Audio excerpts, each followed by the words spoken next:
नमस्कार, चैनल 2 देख रहे दर्शकों का इस हिंदी बुलेटिन में स्वागत है। मैं हूं तमन्ना बेदी और बुलेटिन की शुरुआत में सबसे पहले डालेंगे नजर अहम सुर्खियों पर।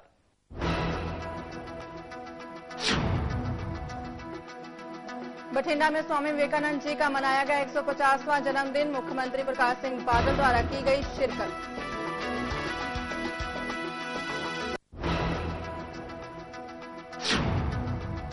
एलजेपी सुप्रीमो रामविलास पासवान ने कहा, भारत ही नहीं पाकिस्तान का आम आदमी भी चाहता है शांति।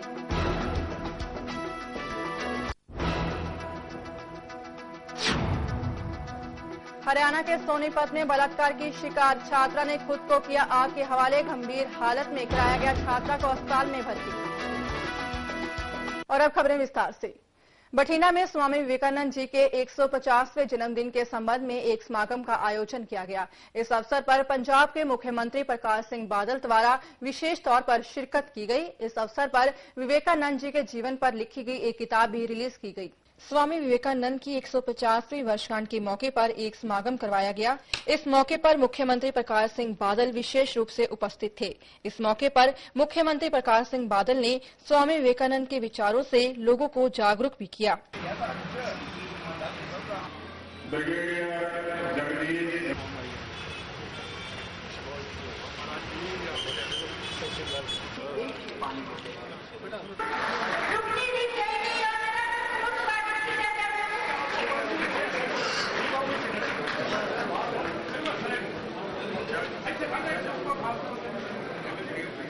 परंपरा है, कोई भी शुभ कार्य दीप प्रज्वलन तो प्रारंभ किया जाता है। युग पुरुष स्वामी विवेकानंद जी का 150 साल आज पूरे देश के अंदर पूरे जोश पूरे उत्साह।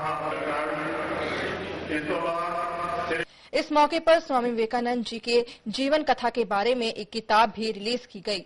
इस समागम की शुरुआत एक स्वागत गीत गाकर की गई और अंत में राष्ट्रीय गीत भी गाया गया।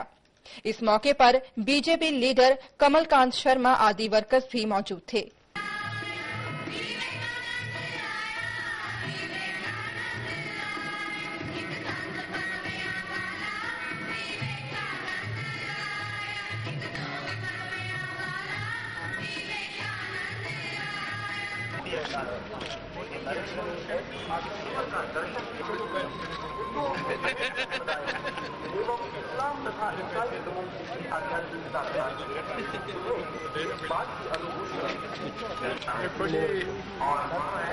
देश को लोड़ है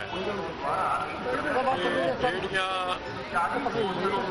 ਸਿੱਖਿਆਵਾਂ ਜਿਹੜੇ ਰਸਤੇ ਸਾਡੇ ਮਹਾਨ ਗੁਰੂਆਂ ਪੀਰਾਂ ਪੈਗੰਬਰਾਂ ਨੇ ਜਾਂ ਵਿਵੇਕਾਨੰਦ ਜੀ ਨੇ ਦਿੱਤੇ ਆ, ਉਹਨਾਂ ਤੇ ਚੱਲਣ ਦੀ ਲੋੜ। ਉਹਨਾਂ ਨੇ ਸਾਰੀ ਦੁਨੀਆ ਦਾ ਸਫ਼ਰ ਕੀਤਾ, ਹਿੰਦੁਸਤਾਨ ਦਾ ਸਫ਼ਰ ਕੀਤਾ और हिंदुस्तान से संस्करण तो बाद औरतों के बराबरता का बीमा वास्ते तालीम वास्ते धार्मिक तौर पर जो थोड़े समय उन्होंने देश की दुनिया की गवाही की वो एक लामसाल। अज लोड़ है कि ਉਹਨਾਂ ਦੀ ਫਿਲਾਸਫੀ ਉਹਨਾਂ ਦੇ ਜਿਹੜੇ ਆਦਰਸ਼ ਸਨ ਉਹ ਹਰ ਪਿੰਡ ਵਿੱਚ ਹਰ ਥਾਂ ਤੇ ਪਹੁੰਚਣ ਤਾਂ ਕਿ ਜਿਹੜੀਆਂ ਬੁਰਾਈਆਂ ਦਾ ਸ਼ਿਕਾਰ ਅੱਜ ਆਮ ਲੋਕ ਹੋਏ ਫਿਰਦੇ ਆ ਬੁਰਾਈਆਂ ਤੋਂ ਸਾਡੀ ਅਸੀਂ ਇੱਕ ਸਾਲ ਪੂਰਾ ਇਹ ਪ੍ਰੋਗਰਾਮ ਬਣਾਉਣਾ ਹੈ ਔਰ ਪੰਜਾਬ ਸਰਕਾਰ ਰਾਜ ਪੱਧਰ ਤੇ ਇਹ ਸਾਰੇ ਪ੍ਰੋਗਰਾਮ ਬਣਾਏਗੀ। ਇੱਕ ਵੱਡੀ ਕਮੇਟੀ ਬਣਾਈ ਹੈ ਜਿਹਦੇ 'ਚ ਸਾਰੇ ਪ੍ਰੋਗਰਾਮ ਬਣਾਏ ਗਏ ਹਨ। बठिंडा से नरेश शर्मा की रिपोर्ट, चैनल 2। राष्ट्रपति प्रणब मुखर्जी ने सिल्क लेटर मूवमेंट पर स्टाम्प जारी कर खुशी जताई है। इस मौके पर उन्होंने 200 साल पहले हुए आंदोलनों को याद किया। राष्ट्रपति प्रणब मुखर्जी ने सिल्क लेटर मूवमेंट पर स्टाम्प जारी कर खुशी जताई है। इस मौके पर उन्होंने 200 साल पहले हुए आंदोलन को याद किया, जिसमें असहयोग आंदोलन, आर्म स्ट्रगल, सविनय अवज्ञा आंदोलन वगैरह है। गौरतलब है कि 15 अगस्त 1947 तक अंग्रेजों को भारत से भगाने के लिए तरह तरह के आंदोलन करते रहे।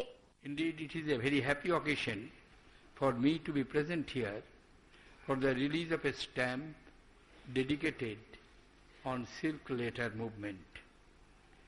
As you all know, at the stroke of midnight on 14th-15th August 1947 was the culmination of almost 200 years of resistance, intense political activity, including armed struggle, civil disobedience, non-cooperation, boycott of foreign goods, fasts, marches, and various types of movements. As we look back at the epic saga of this struggle, we are struck by the long drawn-out and valiant fight put up by people from almost all walks of life, without any thought towards their individual safety, security, or comfort. उन्होंने कहा कि silk letter movement के आबिदुल्ला सिंधी और मौलाना Mahmood Hasan hero थे। बताया जाता है कि सिल्क लेटर में आजाद हिंद फौज के प्रांतीय सरकार और सेना से जुड़ी अहम जानकारियां थी। The Silk Letter movement was one such effort from a group of revolutionaries. This movement was a plan to mobilize the support of the governments of Afghanistan and Turkey in organizing a revolt within India to overthrow the British rule. Ubaidullah Sindhi and Maulana Muhammad Hassan were two very important veteran leaders of this movement. In August 1916, some letters written on silk fell into the British hands. It is believed that the silk letters confiscated by the British government contained details of the provisional government of Azad Hind and its plan and a comprehensive scheme of forming an army and getting the support of the Turkish government.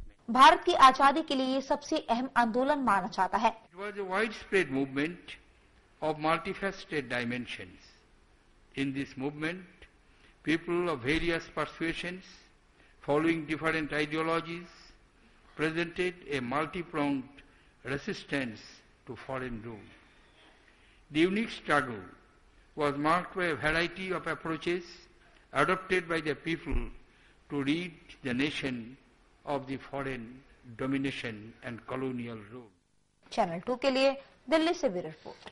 LJP supremo Ramvilas Paswan ने कहा है कि भारत ही नहीं पाकिस्तान का आम आदमी भी शांति चाहता है, लेकिन कुछ स्थितियों की वजह से परेशानी बढ़ जाती है। एलओसी पर भारतीय सैनिकों के साथ की गई बर्बरता को लेकर भारत सरकार ने कड़ा विरोध जताया है।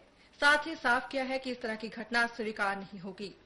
पटना के पत्रकारों से बात करते हुए एलजेपी चीफ रामविलास पासवान ने कहा कि अगर भारत, पाकिस्तान और बांग्लादेश एक एसोसिएशन के तौर पर सामने आते हैं तो व्यावसायिक रूप से ये बेहतर होगा। चाहते हैं कि एक हिंदुस्तान, पाकिस्तान, बांग्लादेश तीनों का एक महासंघ बने, जिससे कि आपसी व्यापार, वीजा वगैरह ये सारा का सारा मामला खत्म हो जाए, अलग अलग देश रहें। पासवान ने कहा कि दोनों देशों के लोग शांति चाहते हैं और सैनिकों की हत्या बर्दाश्त नहीं होगी। साथ ही उन्होंने कहा कि दोनों देशों को इस मुद्दे को गंभीर रूप से देखना चाहिए।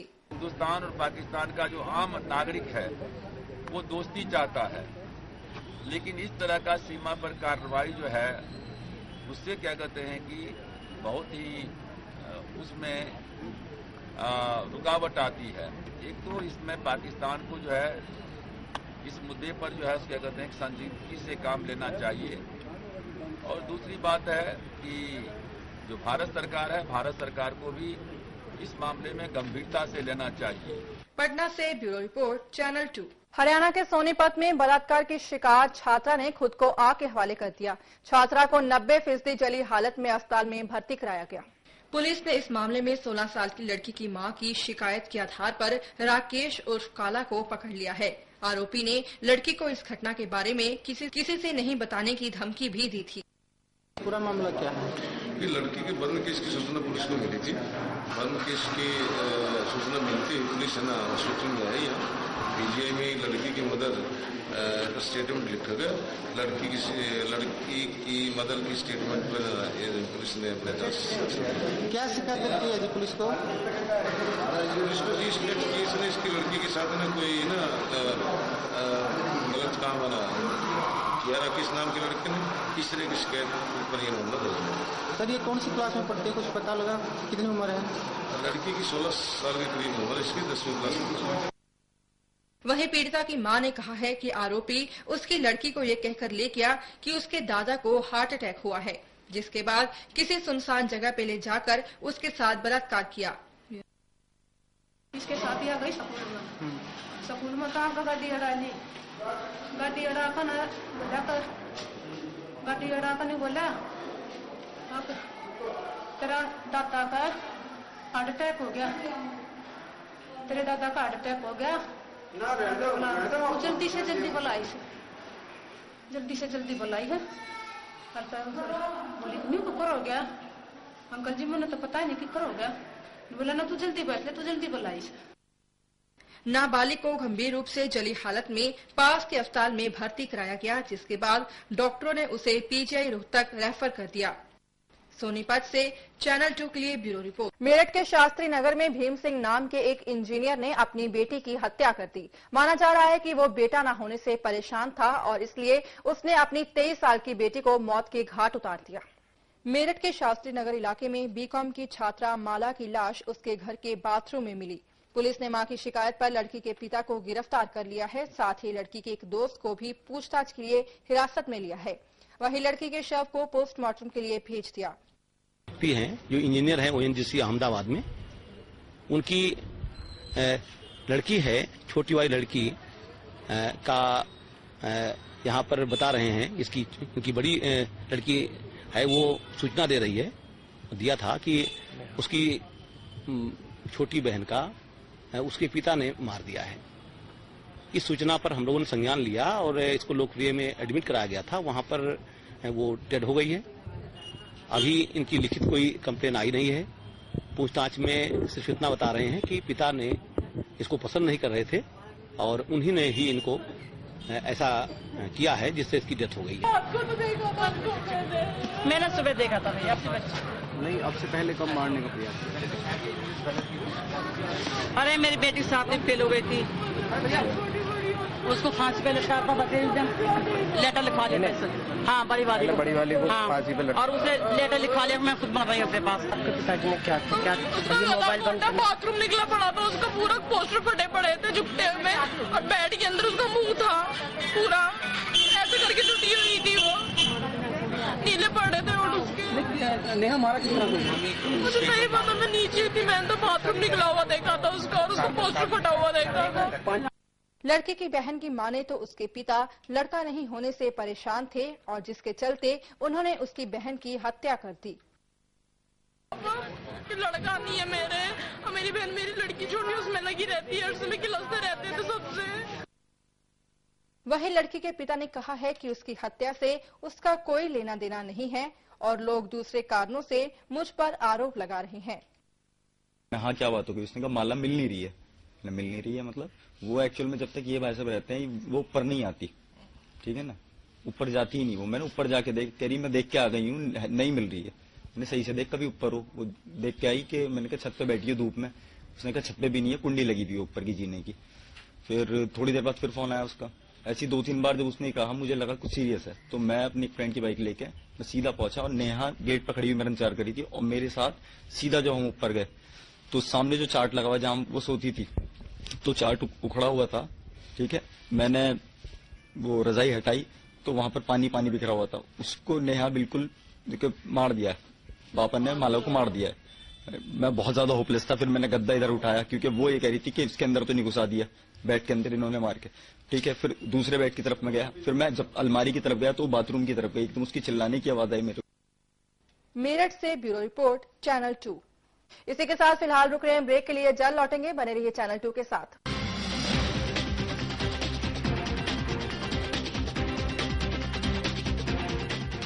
एसटी हॉस्पिटल ਦੇ ਮਾਹਿਰ ਡਾਕਟਰ ਆਸ਼ੀਸ਼ ਕਪੂਰ ਨਾਲ ਮਿਲੋ ਸਵੇਰੇ 9 ਵਜੇ ਤੋਂ 9:15 ਵਜੇ ਤੱਕ, ਸ਼ਾਮ 7 ਵਜੇ ਤੋਂ 7:15 ਵਜੇ ਤੱਕ ਅਤੇ ਆਪਣੀਆਂ ਸਮੱਸਿਆਵਾਂ ਦਾ ਹੱਲ ਕਰੋ। ਸੰਪਰਕ ਕਰੋ एसटी हॉस्पिटल 9915402525।